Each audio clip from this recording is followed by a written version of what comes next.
Hello friends, मैं doctor Pradeep आपका अपने यूट्यूब चैनल में दिल की गहराइयों से बहुत बहुत स्वागत करता हूं। और आज मैं आपको एक ऐसी बीमारी के बारे में बताने वाला हूं जो महिलाओं को होती है, लेकिन इसके बारे में बहुत कम लोगों को ही पता है। बीमारी का नाम है Bartholin cyst. Friends, Bartholin cyst क्या होती है, यह समझने के लिए हमें महिलाओं के जननांगों का स्ट्रक्चर समझना पड़ेगा। फ्रेंड्स, मैंने एक डायग्राम बनाया है, इससे मैं आपको समझाने की कोशिश करूंगा और इसे मैं अपने बैकग्राउंड में भी डाल दूंगा ताकि आप इसे वीडियो के समय में दोबारा से भी देख सकें। फ्रेंड्स, ये जो है फीमेल्स में वेजाइना का स्ट्रक्चर है और जो ये आप छाया देख रहे हैं ये एक वेजाइनल ओपनिंग है। इतना तो सभी आप लोग जानते हैं। अब ये जो वेजाइना की जो इसको हम हिंदी में योनि भी कहते हैं और इसकी जो दीवारें हैं इन दीवारों को हम लेबिया कहते हैं। ये देखिए, मैंने यहाँ पे लेबिया को इंडिकेट किया है। यहाँ पे इस दीवार में नीचे की तरफ को, यानी कि ये आपका रेक्टम एनस है, नीचे की रेक्टम की तरफ को यहाँ पे वेजाइना की दीवार में, जिसको हम लेबिया कहते हैं, यहाँ पे दो प्रकार की ग्लैंड होती हैं। मतलब ग्लैंड तो एक ही होती है, लेकिन इस वेजाइना की दोनों तरफ की दीवार में होती है, लेफ्ट साइड में और राइट साइड में। इस प्रकार से दो ग्लैंड होती हैं। इस ग्लैंड्स को, ये देखिए, ये एक ग्लैंड्स है मटर के दाने के आकार की, इसको हम कहते हैं बार्थोलिन ग्लैंड्स, और एक ग्लैंड यहाँ पे होती है बार्थोलिन ग्लैंड। तो यह बार्थोलिन ग्लैंड जो है वेजाइना की दीवार में, जिसको हम लेबिया कहते हैं, उसके दोनों तरफ होती है।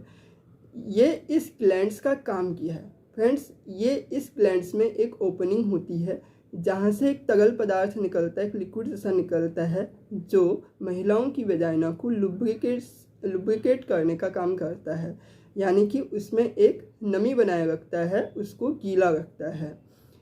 जब इस बार्थोलिन ग्लैंड्स की जो ओपनिंग होती है, जहाँ से ये लिक्विड मटेरियल निकलता है, जब यह ओपनिंग बंद हो जाती है तो इसके बंद होने के कारण क्या होता है कि इस ग्लैंड से जो मटेरियल है अब वो बाहर नहीं निकल पाएगा, क्योंकि ओपनिंग बंद हो गई है, लेकिन यह मटेरियल उस ग्लैंड्स के अंदर ही जमा होने लगेगा। ठीक ऐसे ही जैसे हम होलियों के टाइम में बैलून में जब पानी भरते हैं तो पानी बाहर नहीं निकल पाता है, अंदर इकट्ठा होता है, तो उससे क्या होता है, वह बैलून पानी से फूल जाता है। तो ठीक ये ग्लैंड भी क्योंकि सॉफ्ट होती है तो यह ग्लैंड ऐसे फूल जाती है। देखिए, मैंने रेड कलर में, लाल रंग में ये दिखाया है आपको। यहाँ पे ये ग्लैंड जो है फूल गई है क्योंकि इसकी ओपनिंग बंद हो गई है, बार्थोलिन ग्लैंड की ओपनिंग बंद हो गई है।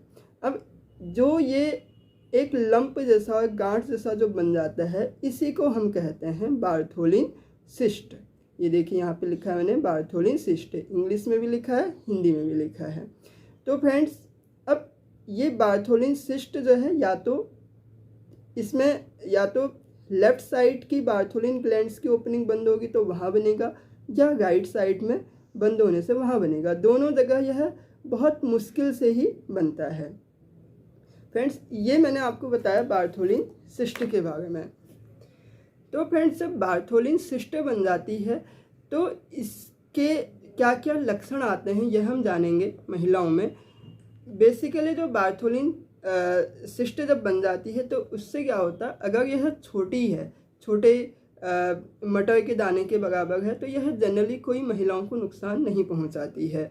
लेकिन जब इसका साइज़ बड़ा हो जाता है तो यह चलने में, बैठने में, उठने में और वॉक करने में इस गांठ में फ्रिक्शन की वजह से, जो घर्षण लगता है हमारे ये थाई की वजह से महिलाओं को, तो उसकी वजह से इसमें पेन हो सकता है या महिलाओं को असहजता आने लगती है।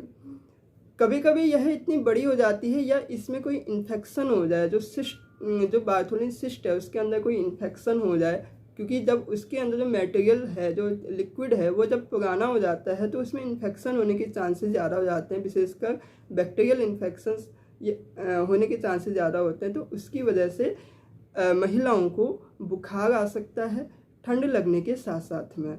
और इसके साथ ही यदि इसका साइज़ बड़ा हो तो महिलाओं को फिजिकल रिलेशन बनाते समय पेन हो सकता है, या काफ़ी डिफ़िकल्टी उनको उस समय होती है।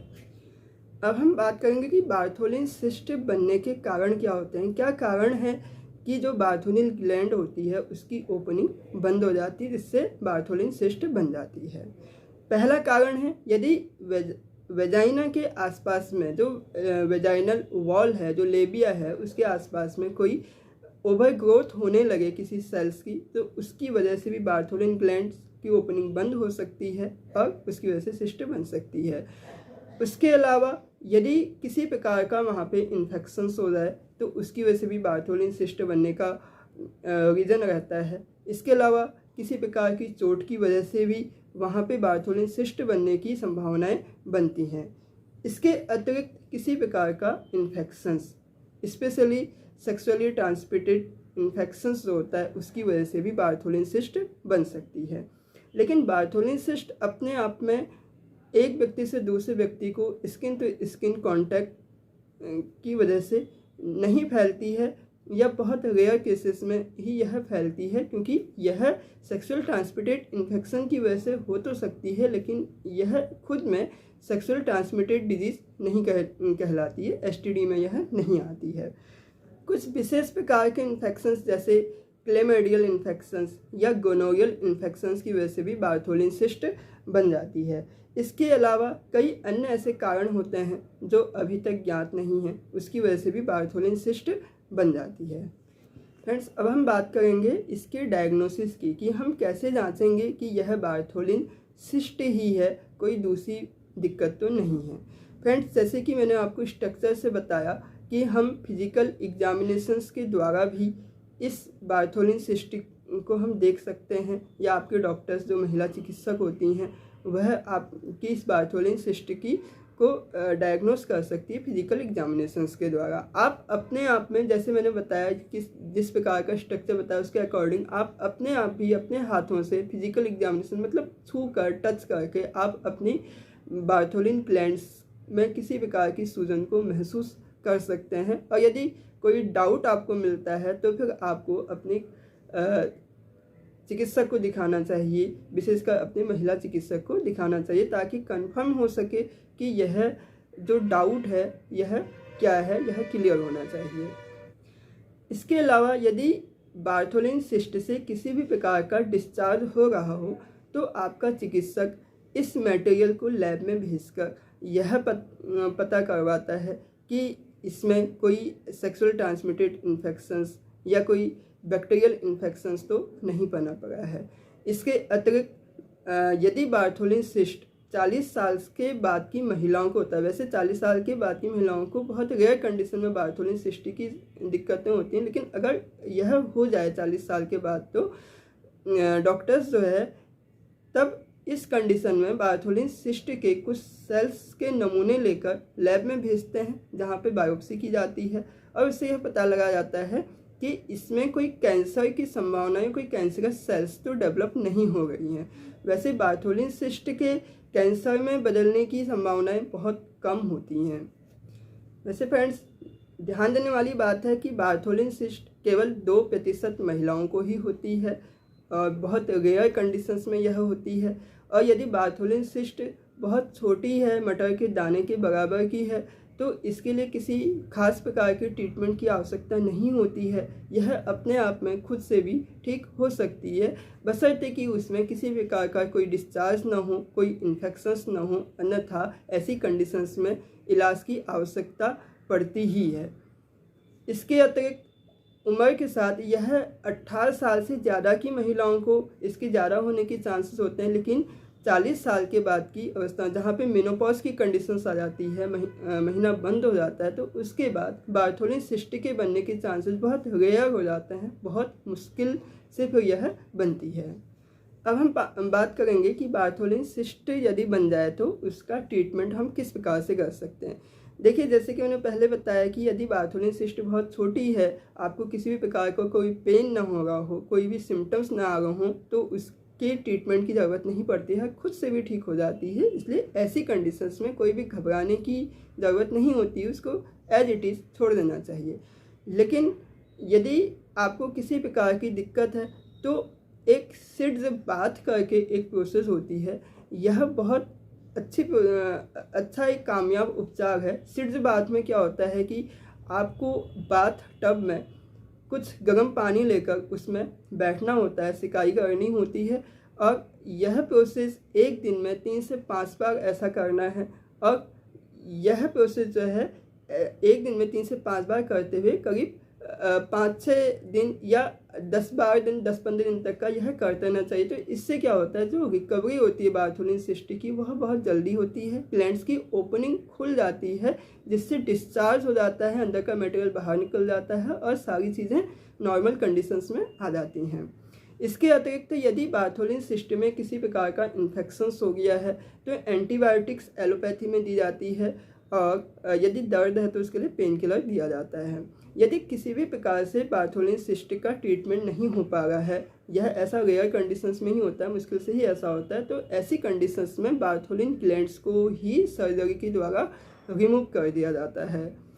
और यदि बार्थोलिन सिस्ट साइज़ में बहुत बड़ी हो गई है जिसकी वजह से दिक्कत हो गई है, तो ऐसी कंडीशंस में क्या होता है, सर्जरी के द्वारा सिस्ट के अंदर का जो मटेरियल होता है, जो लिक्विड मटेरियल होता है, उसको बाहर निकाल दिया जाता है, ड्रेन कर दिया जाता है, जिससे जो सिस्ट होती है वह ख़त्म हो जाती है और ग्लैंड्स की ओपनिंग जो है वह खुल जाती है। अब फ्रेंड्स, होम्योपैथी में बार्थोलिन सिस्ट का इलाज क्या है? बहुत अच्छा इलाज है दोस्तों। जैसे यदि बार्थोलिन सिस्ट के आसपास का एरिया रेडनेस हो गया हो, वहाँ पर अगर हाथ लगाने से आपको काफ़ी हीट महसूस हो रही हो, वह हिस्सा बहुत ज़्यादा गर्म महसूस हो रहा हो, हाथ लगाने से पेन महसूस हो रहा है, बहुत ज़्यादा दर्द हो रहा है, तो ऐसी कंडीशंस में बेलाडोना बहुत अच्छा काम करती है। यदि सिस्ट के अंदर मवाद बन गया हो, पस बन गया हो या पस का डिस्चार्ज हो गया हो, तो ऐसी कंडीशन में साइलेसिया बहुत अच्छा काम कर सकती है। इसके अलावा यदि अफेक्टेड एरिया में ईचिंग बहुत ज़्यादा है, खुजली बहुत है, तो ऐसी कंडीशंस में सल्फर बहुत अच्छा काम करती है।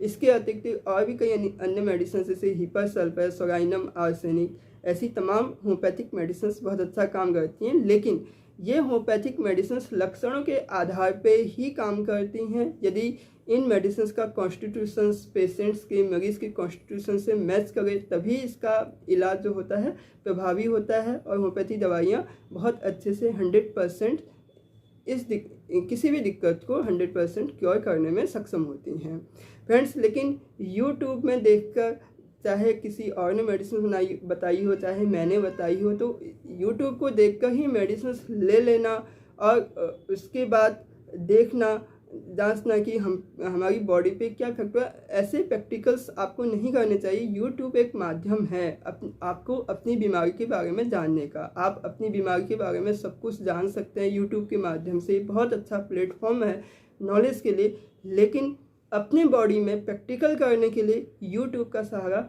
बिल्कुल न लें, क्योंकि मैं जानता हूं कि कई लोग यूट्यूब वीडियो, विशेषकर मेडिकल्स जो मेडिसिन से संबंधित जो यूट्यूब वीडियो होते हैं, मेडिकल से संबंधित यूट्यूब वीडियो होते हैं, उसमें कई लोग अपनी बीमारियों की सिर्फ मेडिसिन ढूंढने के लिए यहाँ पे आते हैं और उन मेडिसिन को अपने ऊपर अप्लाई करते हैं। लेकिन यदि उन मेडिसिन का आप पे कोई साइड इफ़ेक्ट हो जाए तो उसका जिम्मेदार कौन होगा? आप किसी यूट्यूबर्स के पास तो जाएंगे नहीं कि आपकी वजह से ऐसा हो गया है, क्योंकि उनका भी एक डिस्क्लेमर होता है कि आप मेडिसिन अगर ले रहे हैं तो अपने रिस्क पे ले रहे हैं, उसके लिए हम जिम्मेदार नहीं हैं। इसलिए किसी अच्छे डॉक्टर्स को दिखाएं। कोई भी प्रॉब्लम है तो उसके हिसाब से ही, उनके परामर्श के हिसाब से ही अपना ट्रीटमेंट लें, क्योंकि यदि ऐसी कंडीशन जब आप अपने डॉक्टर्स को दिखाते हैं उसके बाद आपकी कंडीशन जिम्मेदार होती है, तो आप अपने डॉक्टर्स से कह सकते हैं, उनको जिम्मेदार ठहरा सकते हैं, लेकिन यूट्यूबर्स को आप जिम्मेदार कहीं से कहीं नहीं ठहरा सकते हैं। यदि आपको कोई प्रॉब्लम्स होती है ऐसी मेडिसिन लेने से, तो इसके जिम्मेदार आप खुद ही हैं। इसलिए यूट्यूब का इस्तेमाल सिर्फ अपनी नॉलेज को बढ़ाने के लिए करें, न कि इलाज के लिए, ट्रीटमेंट के लिए। थैंक यू फ्रेंड्स, आज के लिए इतना ही। फिर मिलेंगे नए सब्जेक्ट के साथ, फिर नए वीडियो में। तब तक के लिए थैंक यू, बाय।